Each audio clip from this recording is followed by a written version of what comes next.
ยเหงาเคยรู้สึกเววาเคยมองหาความรักนั้นมันอยู่ที่ใดโลกใบใหญ่เหลือเกินมีผู้คนอยู่มากมายแต่หัวใจมันกับเหงากันทุกทีแต่เมื่อฉันได้พบกับเธอสิ่งที่เธอให้ฉันไม่รู้มันคืออะไรโลกใบใหญ่ใบเดิมและไม่เคยต้องเหงาใจแค่ฉันนั้นได้มีเธออยู่ตรงนี้เธอเป็นมากกว่ารักเพราะเธอนั้นคือครึ่งชีวิตฉันใช้เวลาทั้งชีวิตเพื่อตามหาและรอคอยเธอมาแสนนานและสุดท้ายก็เจอว่าเธอคือทุกอย่างที่ต้องการหัวใจ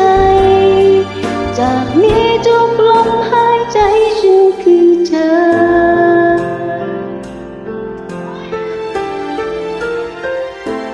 หากว่าเธอนั้นคือความรักก็เป็นรักที่ดีจนไม่มีคำบรรยายฉันโชคดี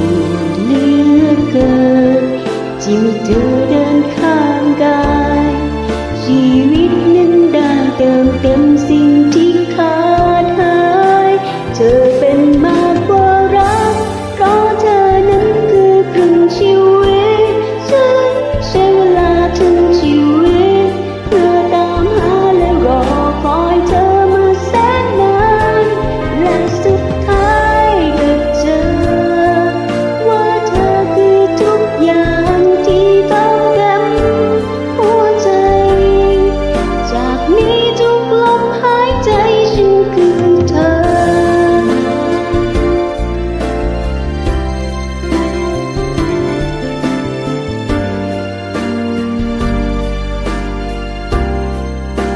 เธอเป็นมากกว่ารักเพราะเธอนั้นคือครึ่งชีวิตฉันใช้เว